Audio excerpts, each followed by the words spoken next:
This is breaking news. Afternoon. I'm joined here by Police Commissioner Tisch, Deputy Mayor Daughtry, and Director Russo from the Customs and Border Patrol. And we are here to just first give our prayers to the family member of one of our partners in public safety that was struck twice with a bullet. Thank God that he's still with him and receiving the care from this excellent hospital, Harlem Hospital. And I could not help but to remember being here when Officer Mora and Rivera were executed and they were brought here to the hospital, and hearing the loud cries of their family members. Public safety is a dangerous assignment, and all of us who have done it or who are currently doing it, we do it with the full understanding, not only on duty, but off duty, the danger still exists. This issue, an incident of this shooting, is a clear example of everything that's broken by our criminal justice system. One, the perpetrator or the person of interest that we have in custody have been known to have repeated interactions with law enforcement, violent interactions with law enforcement.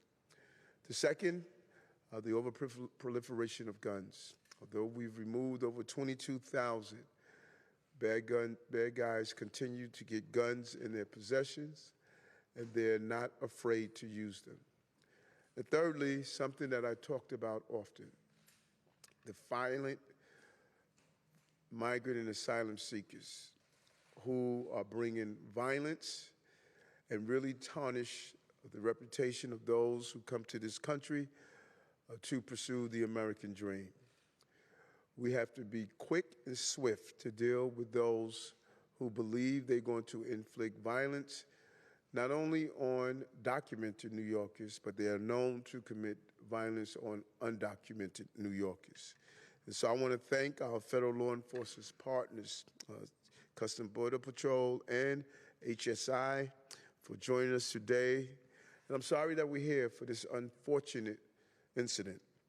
We expect our city and state and federal law enforcement officers to always keep an eye out for trouble, both on and off duty, and that's what we see in this incident. Their training teaches them to always be prepared no matter what.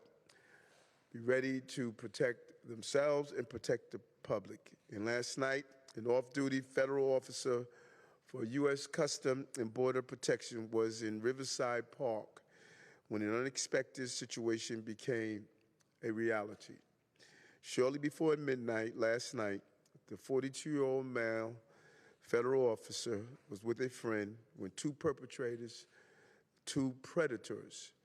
on a moped approached. One male dismounted the scooter, displayed a firearm, and approached the two who were just trying to enjoy the city, like so many of us do during a hot evening hour. According to the video, investigators recovered from the scene. It appears that our perpetrator discharged at least 2 shots, striking the officer in his face and forearm. The federal officer returned fire. I just visited the officer as he makes his recovery. His mom and his family members were there, and they thanked the city for their response. Police Commissioner Tisch is going to provide more detail in a minute, but as of now, I want to announce that we have a person of interest in custody. In New York City, this 21-year-old male has prior arrests for assault and violating an order of protection.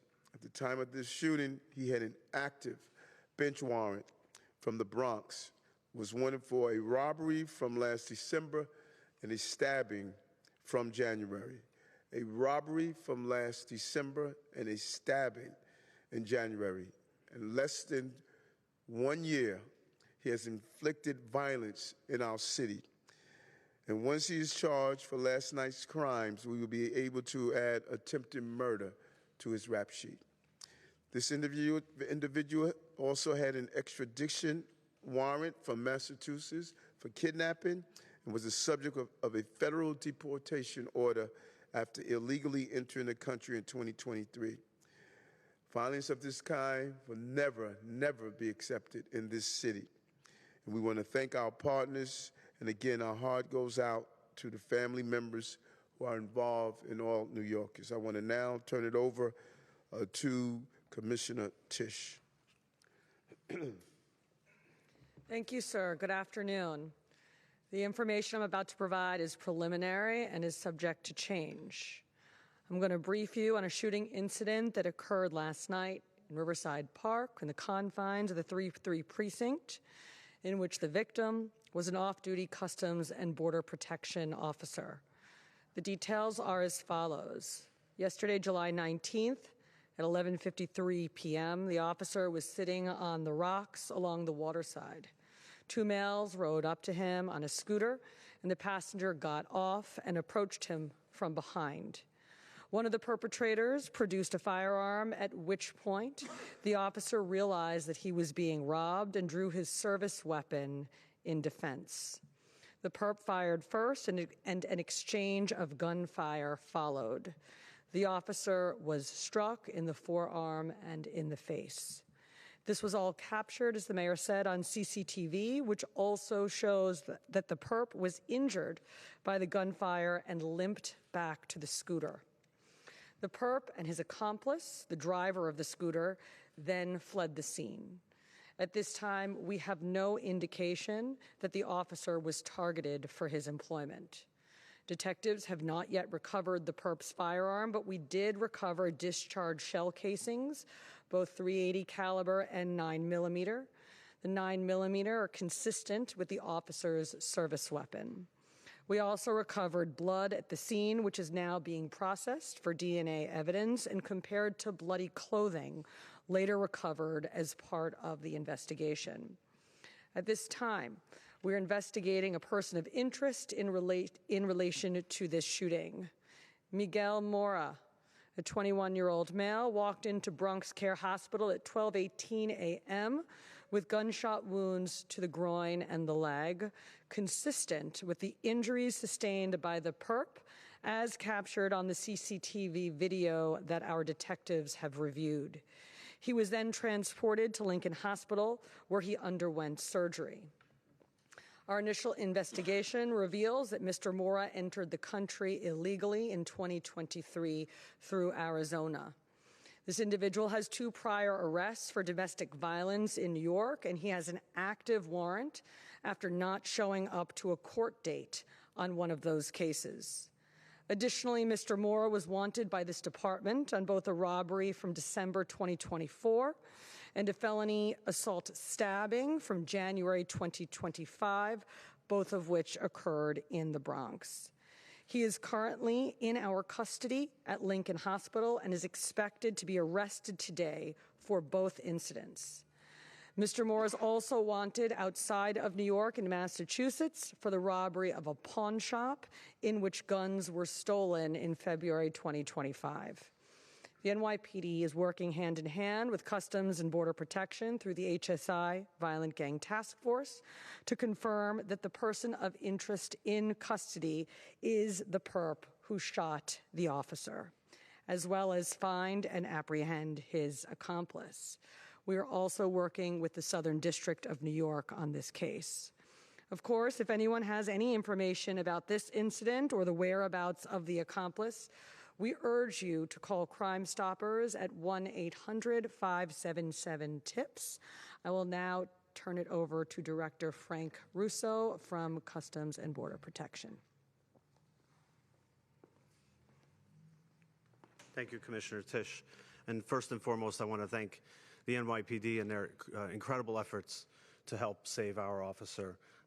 The location in the park where the incident occurred is one where an ambulance would not be able to get to quickly, and NYPD was very quick to escort our officer to the hospital and to help save his life. And we also want to thank the mayor's office for all of his support. This investigation is one that we are cooperating fully with NYPD and with Homeland Security Investigations and our Internal Affairs Office as well.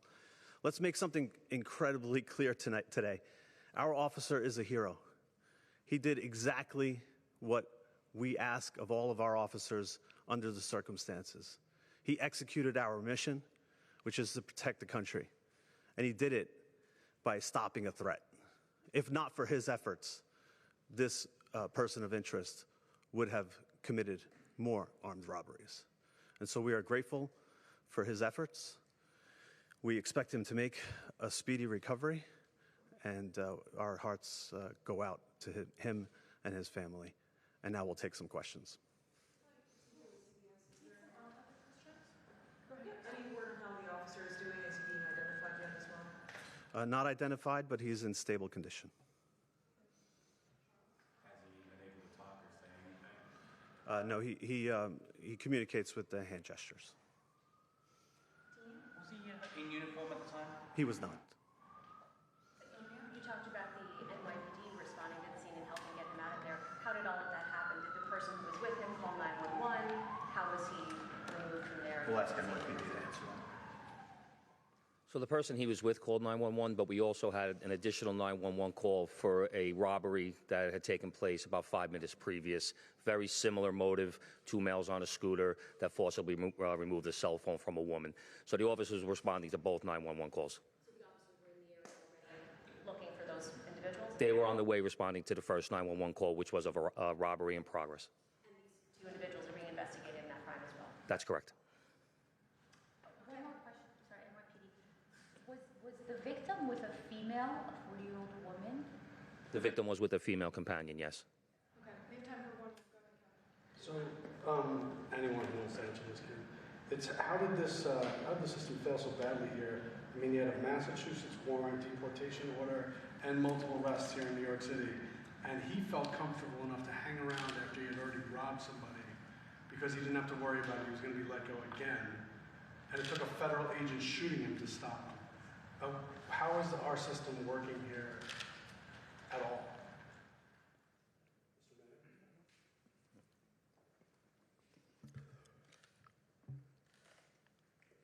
Our goal is to get dangerous people off the streets, and we have done that with our federal partners.